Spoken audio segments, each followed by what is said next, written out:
Biker movie review. Movie story వచ్చేసి ఒకప్పుడు ఆపేసిన తన రేసింగ్ కెరియర్ని హీరో మళ్ళీ రీస్టార్ట్ చేశాక ఏం జరిగిందనేదే స్టోరీ. సినిమాటోగ్రఫీ బాగుంది, ఎక్స్పెషల్లీ బైక్ రేసింగ్ సీన్స్ చాలా బాగా తీశారు. ప్రొడక్షన్ వాల్యూస్ బాగున్నాయి. మూవీ తీయడానికి ప్రొడ్యూసర్స్ బాగానే ఖర్చు పెట్టినట్టు ఉన్నారు. బైక్ రేసింగ్ సీన్స్ బాగున్నాయి. మూవీలో బైక్ రేసింగ్ సీన్స్ చూస్తుంటే ఒక హాలీవుడ్ ఫిలిం చూస్తున్న ఫీల్ వచ్చింది. Music director Ghibran background music బాగుంది.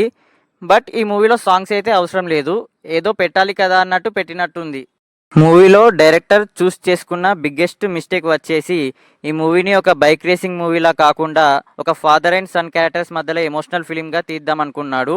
బట్ సాడ్లీ మూవీలో ఫాదర్ అండ్ సన్ క్యారెక్టర్స్ మధ్యలో ఎమోషనల్ సీన్ ఒక్కటి కూడా కనెక్ట్ అవ్వలేదు. ఓన్లీ క్లైమాక్స్లో మాత్రమే ఫాదర్ అండ్ సన్ క్యారెక్టర్స్ మధ్యలో ఎమోషన్కి మనం కనెక్ట్ అవుతాము. మూవీలో ఫస్ట్ హాఫ్ చాలా స్లోగా ఉంది. ఓన్లీ ఫస్ట్ హాఫ్లో బైక్ రేసింగ్ సీన్స్ మాత్రమే మంచి హై ఫీల్స్ ఇస్తాయి. సెకండ్ హాఫ్ పర్లేదు, ఫస్ట్ హాఫ్తో పోలిస్తే కాస్త బెటర్గా ఉంది. Director Abhilash Reddy bike racing scenes వరకు చాలా బాగా తీశాడు.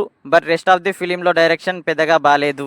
పర్ఫార్మెన్సెస్ గురించి మాట్లాడితే రాజశేఖర్ గారి పర్ఫార్మెన్స్ బాగుంది. చాలా రోజుల తర్వాత రాజశేఖర్ గారికి ఒక మంచి క్యారెక్టర్ పడింది. ఎక్స్పెషల్లీ క్లైమాక్స్లో పర్ఫార్మెన్స్ అయితే చాలా బాగా చేశారు. Sharwanand and Malavika performance was decent. ఓవరాల్గా నాకు మూవీ డీసెంట్ వాచబుల్ అనిపించింది.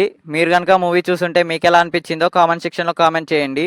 అండ్ రేసింగ్ ఫిలిమ్స్ చూసేవాళ్ళు ఈ మూవీని థియేటర్లో అస్సలు మిస్ కాకండి. ఈ మూవీకి నేను ఇస్తున్న రేటింగ్ 2.5/5. నా రివ్యూ మీకు నచ్చినట్టయితే నా ఛానల్ని ప్లీజ్ లైక్ చేయండి, షేర్ చేయండి, సబ్స్క్రైబ్ చేయండి.